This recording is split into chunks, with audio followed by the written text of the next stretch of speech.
రాయ్పూర్ వేదికగా న్యూజిలాండ్ జట్టుతో జరిగిన రెండో టీ20 మ్యాచ్లో టీమిండియా అద్భుత విజయాన్ని సాధించింది. కివీస్ ముందుగా బ్యాటింగ్ చేసి 209 పరుగుల భారీ లక్ష్యాన్ని టీమిండియా కేవలం 15.2 ఓవర్లలోనే ఛేదించి 7 వికెట్ల తేడాతో ఘన విజయం సాధించింది. ఈ విజయంతో 5 మ్యాచ్ల సిరీస్లో భారత్ 2-0 ఆధిక్యంలోకి దూసుకెళ్లింది.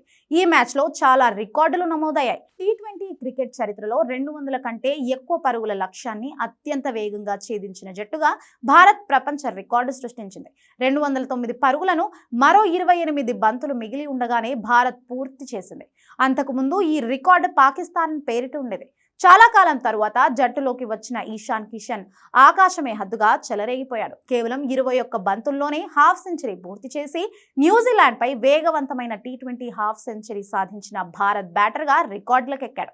ఇషాన్ మొత్తం 32 బంతుల్లో 76 పరుగులు చేసి విజయానికి పునాది వేశాడు. అలాగే దాదాపు 463 రోజుల సుదీర్ఘ నిరీక్షణ తరువాత కెప్టెన్ సూర్యకుమార్ యాదవ్ తన ఫేవరెట్ ఫార్మాట్ లో అర్ధశతకం బాదాడు. ఓపెనర్లు త్వరగా అవుట్ అయినప్పటికీ సూర్య తనదైన శైలిలో ఆడి జట్టును గెలిపించాడు. ఇదిలా ఉంటే భారత్ గడ్డపై టీమిండియా ఆడిన 100వ టీ20 మ్యాచ్ ఇది కావడం విశేషం. ఈ మైలురాయి మ్యాచ్ లో అద్భుత విజయం సాధించి భారత్ తన ఆధిపత్యాన్ని చాటుకుంది. ఇక హర్షదీప్ సింగ్ అన్వాంటెడ్ రికార్డ్ నమోదు చేశాడు. ఈ మ్యాచ్ లో అతడి బౌలింగ్ టీమిండియాకు ఓ చేదు జ్ఞాపకంగా మిగిలింది. హర్షదీప్ సింగ్ తన మొదటి ఓవర్లోనే 18 పరుగులు ఇచ్చాడు.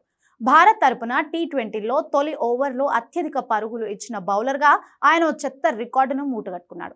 మరోవైపు 200+ లక్ష్యాన్ని భారత్ విజయవంతంగా ఛేదించడం ఇది 6వసారి. ఈ జాబితాలో ఆస్ట్రేలియా మొదటి స్థానంలో ఉంది.